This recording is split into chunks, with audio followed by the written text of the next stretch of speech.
Why war in Somalia? Before you ask the question, you probably need to go back to the basics. Who brought these guys to power?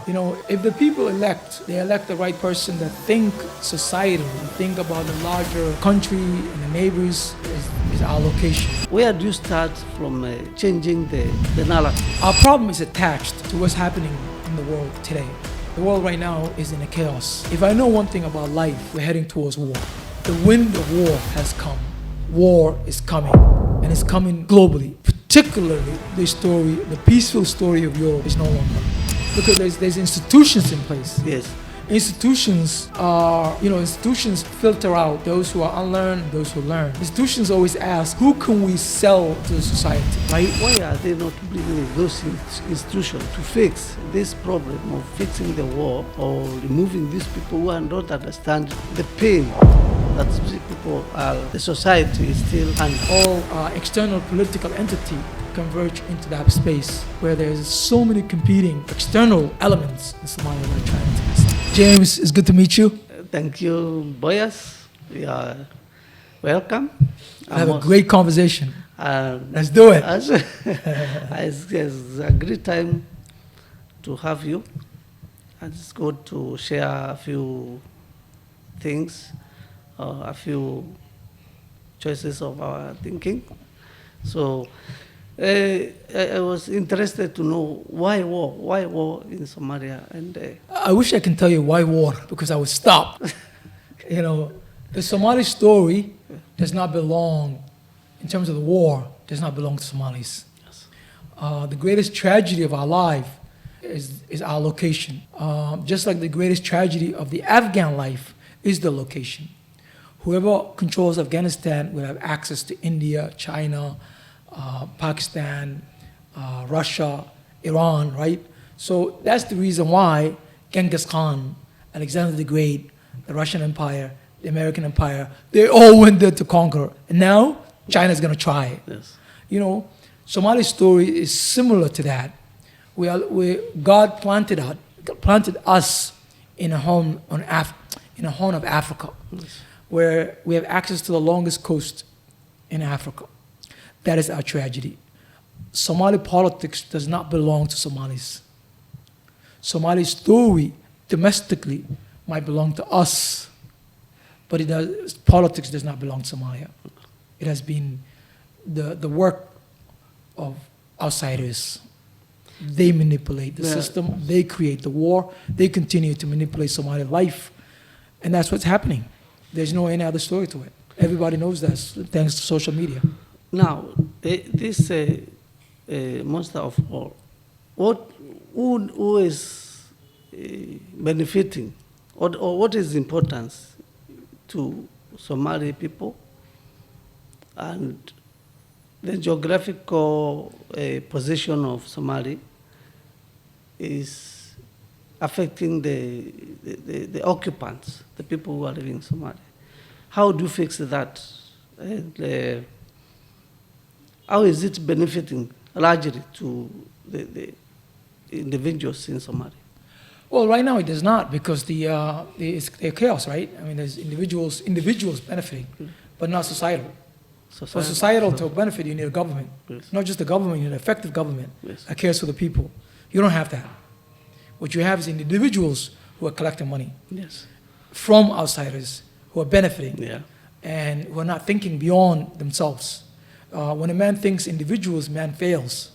When a man thinks as legacy, systematically, for the benefit of the people, then society benefit. We don't have the thinking. And it's not just Somalia. I think that's an African story. African story is being awakened right now. Yeah. It's probably the awakening time for Africa. Africans are asking themselves, why are we not benefiting our resources? Why can we not get together? That story is being debated, and I think it's going in a healthy direction. Not just Somalia, but all of Africa. Now, the other question was about, I was asking you about the systems that the political structure, the Somali people, they have the president, the other elected leaders, all those things. Why don't they fix this problem of a political system to minimize all these the forces that comes from outside the Somalia? Before you ask the question, you probably need to go back to the basics. You know, who brought these guys to power? Yeah. You know, if the people elect and they elect the right person that think societally, that think about the larger country and the neighbors, then of course we'll ask that question. But if the man in charge is not really from the people and largely, you know, is someone else pay for it and put him there, then he's going to serve the whoever puts there. You know, so that's just the way it is. I'm a reader of Malcolm X. Yes. Malcolm never lied. Yeah. When I read his book, I couldn't believe it. You know, how he framed the story of African American Yes. between the house Negro and the field Negro. Yes. The African story is really no similar. Malcolm is African. The African story is the house Negro is in charge of the family, while the field Negro that asks the question, questions everything, that think strategically, runs away. So a lot of the knowledgeable, a lot of the people who can fix the country are not given a chance. Now, does it House mean Negroes. that Before you ask the question, you probably need to go back to the basics. You know, who brought these guys to power? yeah. You know, if the people elect and they elect the right person that think societally, that think about the larger country and the neighbors. People who are saying that the society itself should be having powers to elect either you to represent them against all your needs. Now, I thought these people who are elected here, the president and the ministers and all those, they are elected due to the society's needs. They're not elected, they're selected by green money. It's a two different story. You know, if I elect you, Yeah. then you represent me and my interest. Yes. But if someone else selected selected you for me, then you represent whoever you know pay for you, right? Yes. That's not just a Somali story. That's an African story also, because we're living in a time of change, and this time of change, Africans are learning. Somali story is no different than the story of Congo, Sudan, Libya, you know, Yemen, all these states that are troubled is hovering, metaphorically, the reign of war is there. We're no different than that. And so it'll take, if time is the carrier of wisdom, we have enough wisdom to understand what's good for our lives. Yeah. We just need the right person to arrive to fix what's broken. And it'll come. So then the only thing that maybe we outside people, we don't understand why this cannot be fixed, because we know there is the political structure that is within the system that can give a way forward to minimize all these external forces. These external forces cannot allow you people, the society, to give your interests or to give your perception on whatever you want to be, the way you want to be handled in every structure, or in schools, in political structures, or learning, and all those. Now, if the systems cannot be given by the society that belongs to Somalia, then there is a loophole where the external forces will give their interests and the perception to their own interests. So I was asking, why do these people who are elected, Selected, you mean? why do they not? It remains that the interest is getting they get their money, they get wealth, but then you are representing people. Why don't you go to these people, understand their problems, and know what they want? Look, where you are today and where you're going, the lenses with which you see the world is not beyond the wall here. Yeah. Your perspective is not beyond, it cannot be beyond where you are unless you travel. Yes. Read books. Even when you read books and watch movies, that can never change you really. You look at that as an entertainment. It is only when you travel, you learn, you see things, that's when you can change.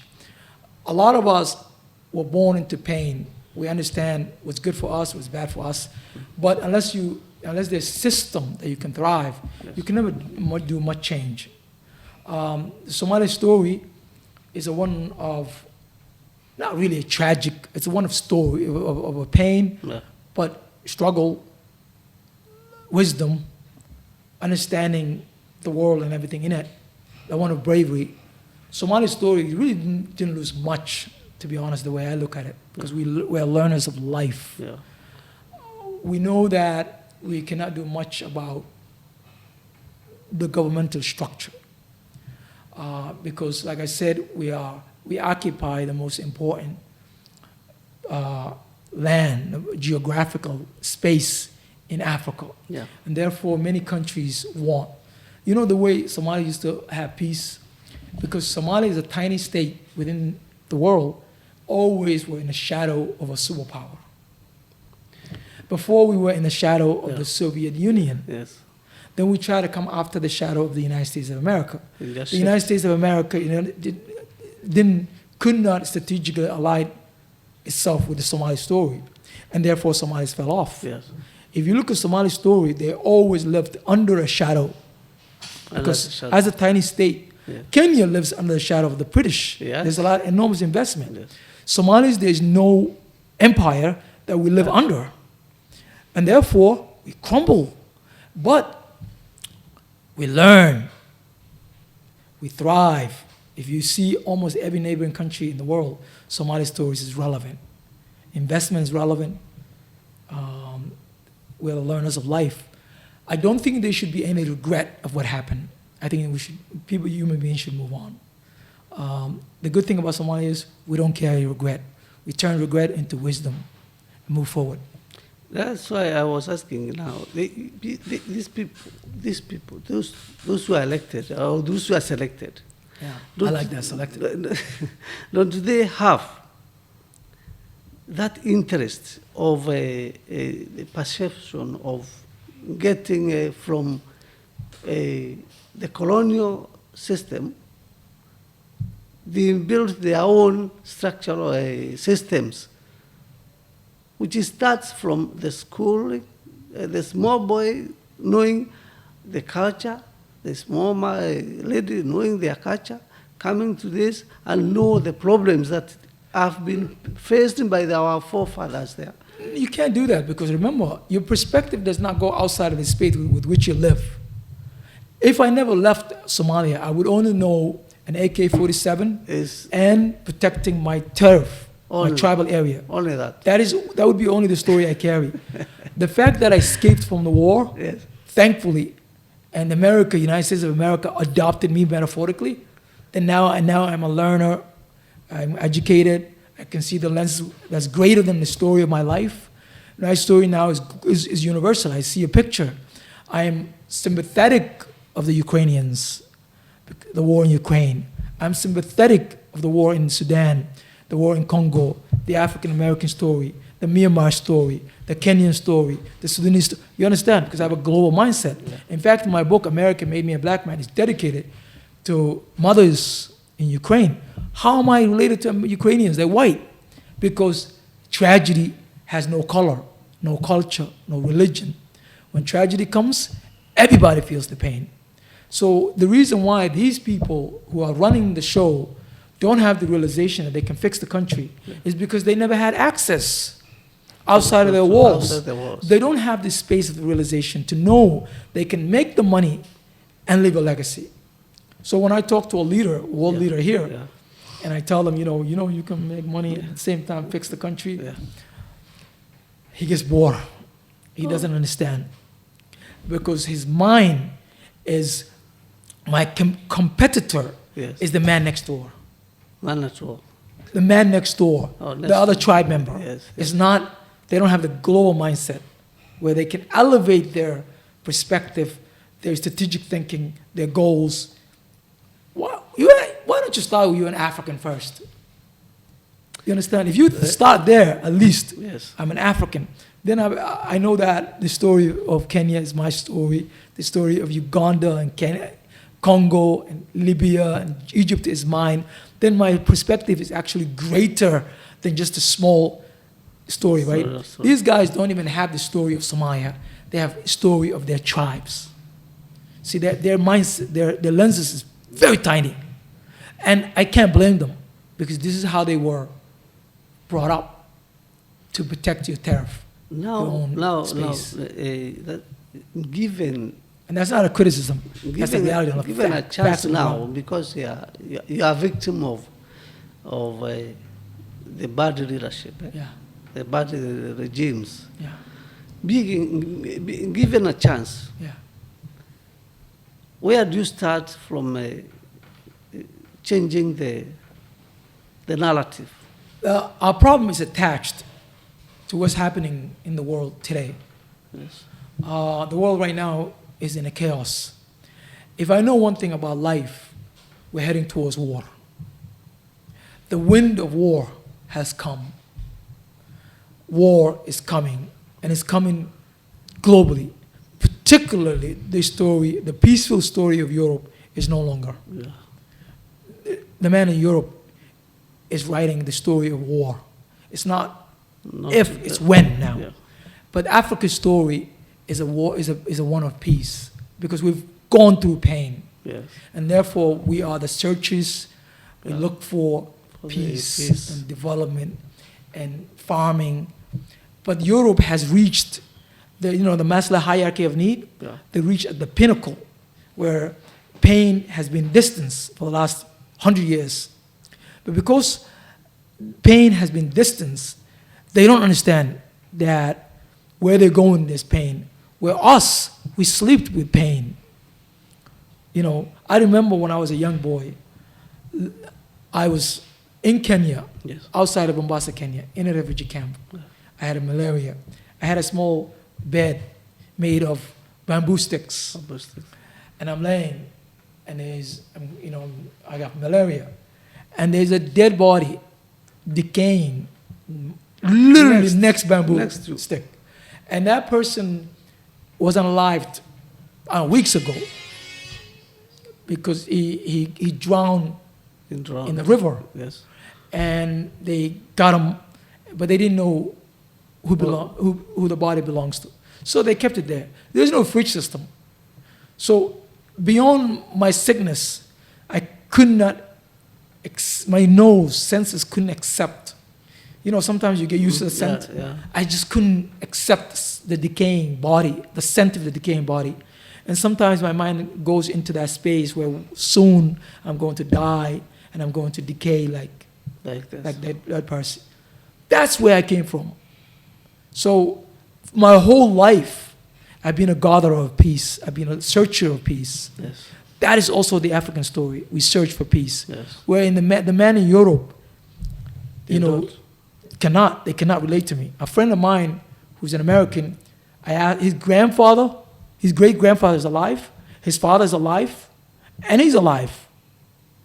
For me, my father, gone. His father, gone. My grandmother, my whole entire, they're all gone. Yeah. So that's the difference between a man, and my story is not singular. It's an African story. Yes. This is our story. That's their story. They are looking for pain. We've seen pain. We're going into a peace and development. They're going into war. That's actually a win that you can statistically see where we're going. That's where the world's going. Somali's story is part of that changing narrative, changing world, and we expect to have peace soon. Okay. Now, part of it all, learning is important. Very important. Uh, Life without learning decays. but learning comes from knowing what you never had. Like in this time now, these people, even those who are in the power, they have learned. They are not stable. They are not, they don't know, they know that how peace looks like.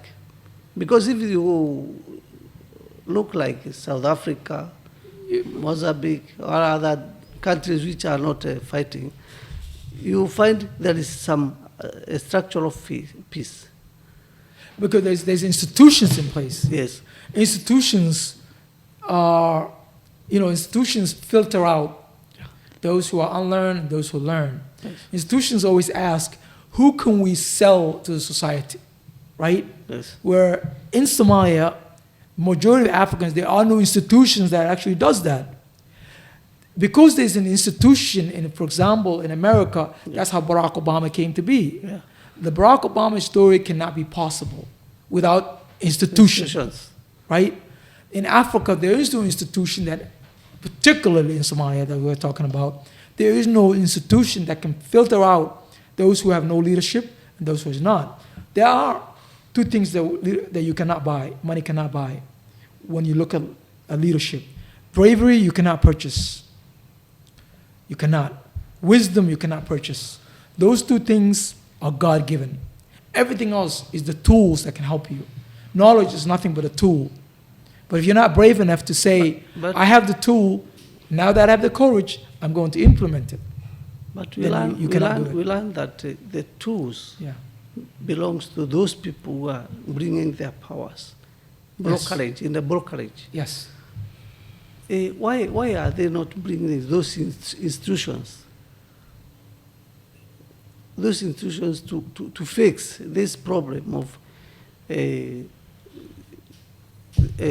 fixing the war or removing these people who don't understand the pain that these people are, the society is still under. Well, trees, metaphorically, trees need water, right? Yes.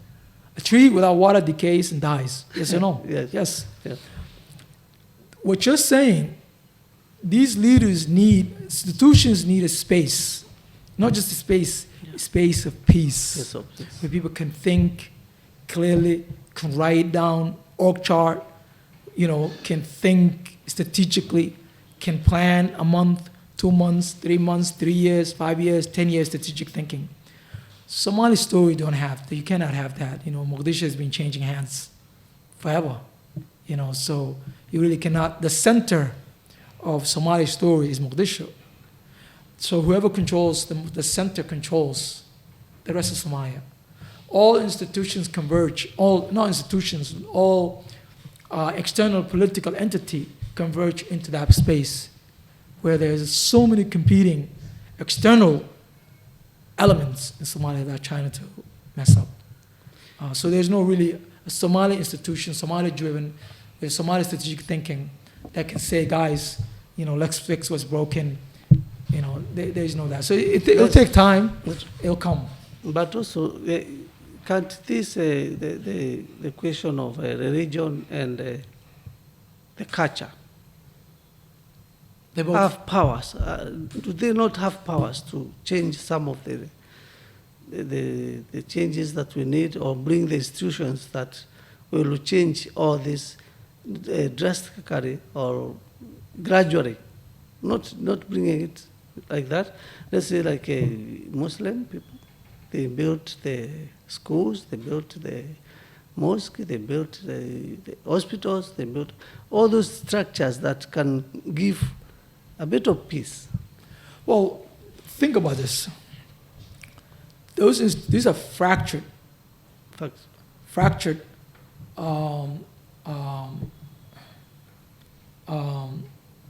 efforts, and there's organized efforts or organized institution. Yes. Somali culture is resilient, but it's fractured. It's not organized. Somali Islam Yes, in yeah. Somalia is also fractured. Yes. It's not organized. And anything that's not organized cannot really succeed because each individual will do their own thing. So this village is thriving, this one is not. There's water here, but there's not water there. So once you solve one issue individually, but there's another issue. Unless you organize it and you make it into one, Into you one, have a strategic thinking, Yes. then you really cannot count individual successes. We do have enormous individual successes. Islam has been blessing to us. Somali's story without Islam would be 10 times worse. I'm proud of being a Muslim. I'm proud Somalia belongs to Islam, But Islamic faith, I thought because these it are the, safeguards Somalia. I really. thought these are the people who can bring strategic plan. If it's organized, Strategic but it's plan. scattered, Yeah. scattered. Scattered. And anything that's scattered cannot Yes, bring it cannot bring stability. You have to. Stability. There's a book I like, yes. about America. It's called Doris Goodwin. Is her name. It's called Team of Rivals. Team of Rivals. Individuals who are far away from each other in terms of their mindset, strategic thinking, get together, make a decision, organize themselves, and help the American story. Since we learn from each other, an American story could be an African story, Africa story. because we really are human beings, right? I don't really believe that we are enemies of each other. No. I'm a product of war, so I understand war. We're not enemies of each other. We're competitive with each other. But human story, a singular story. I care for you, you care for me, and therefore that's the story. I love that book because we need that kind of thinking where all these competing elements can go into one room and talk. Yeah. And plan it out Yes. and make peace. Come out with it. There's nothing better than peace. All the things that we're talking about right now cannot be realized without peace. Peace is first. Without No, organizing, there cannot be peace. In a point of summary on the point of participation, Yeah.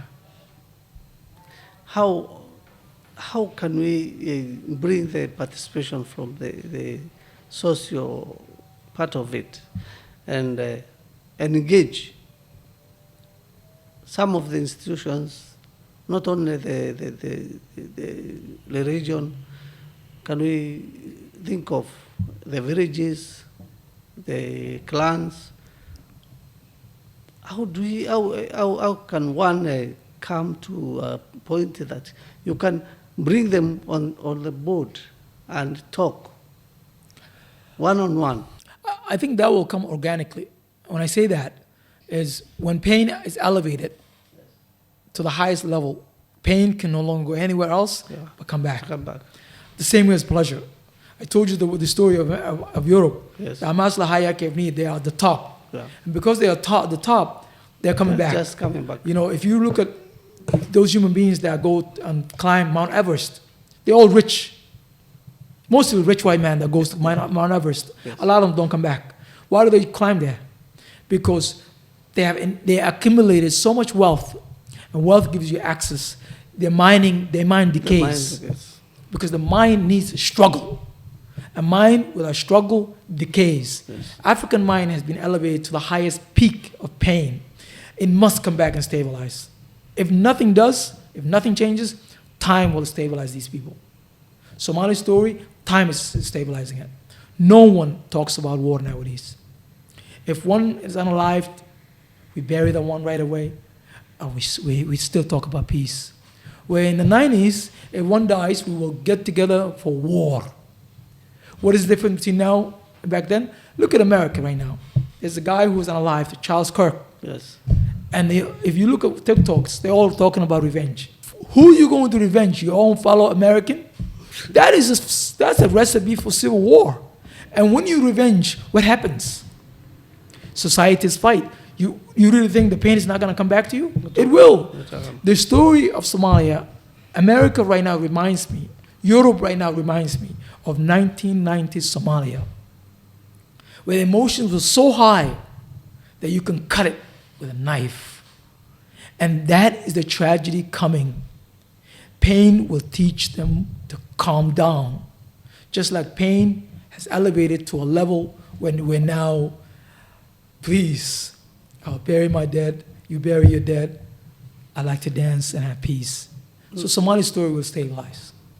Now, lastly, pertaining the war in Ukraine, the war in Gaza, tragedy of Gaza. Yeah, other countries and all this. What is how do you relate this powerful people fighting and the Somali sort of a fight? Look, bullets are bullets. My story is a Gaza story. Yeah. My story is also a Ukrainian story. Yes. The pigmentation of your color, it's a made-up story. Yes. Human beings look at each other as tribes.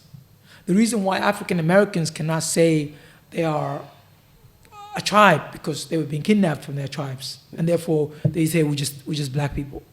But 400, 500 years ago, they belonged to a set of family, set of tribe, a particular nation, a particular village, because they have been removed from there. Human beings are. The war in Ukraine is no story than the war in Somalia. Bullets kill. Bullets make you cry. Yes. It's the same. So what was happening in Somalia is similar to what's happening in Ukraine. The war in Ukraine it's a proxy war between Russia and America, between liberal democracy and a conservative democracy, Yes. between Christian fundamentalists and the liberal Christians. Yes. That is just the narrative in a general sense of it. That's the story. Where in Somalia, even though the story was to destroy Somalia from the elements outside, the Somali story was pin the Somali people, tribe against another tribe, exploit them. It's the same. But what is destined shall be. The world, man does not control the world. God is.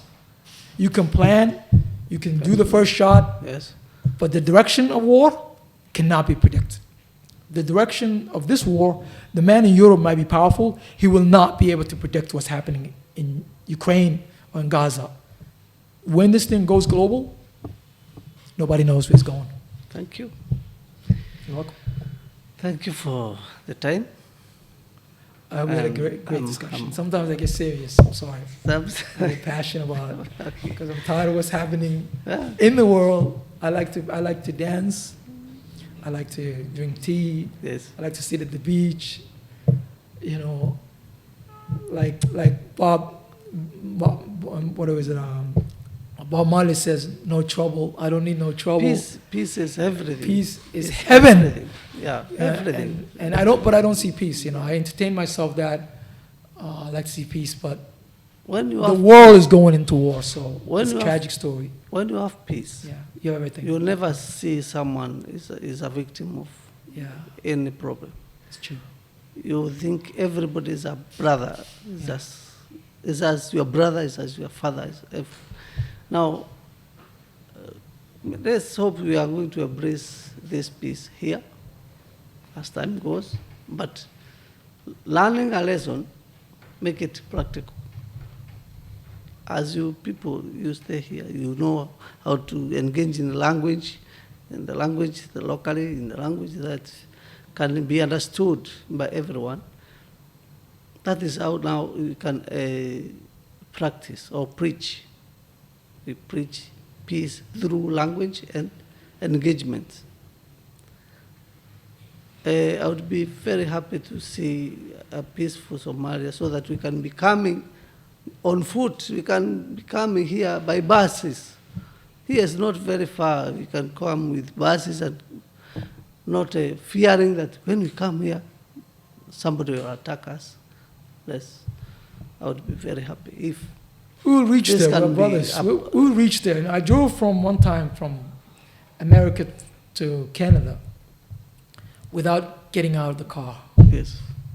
I didn't get out of the car. You know, where you from? Boston. Where you going? Toronto. Toronto. Sure. Yes, with a car. Automatically, we did not get out of They the were, car. they were American. American vehicle driving into Canada. Yeah, yes. You know, so as the mind realizes what we're losing by being singular, by saying that instead of cooperating, we cooperate with other countries that are far away, we haven't reached that wisdom of brotherhood. But if I can predict the wind, where we're going, the culture, how the Yes, culture that's is going, Yes. I think we're going in a direction where we're going to have Pieces. that kind of, soon, very soon, we'll have that space where Kenyans can just drive a car into Into Somalia, Somalis can do peacefully. that. Yes. I think that's coming, it's going in that direction. Yes. We can all eat. Together. We're all looking for food. Yeah. It's better for us to eat together than to eat apart. Oh, thank you. You know, I don't want to eat by myself when you're hungry. And I know for sure that you don't want to eat by yourself Yeah. while I'm hungry. The world has enough resources. Africa has enough resources. Let's enjoy. And there's God's blessing together. Okay, thank you. Thank you for your time. Welcome.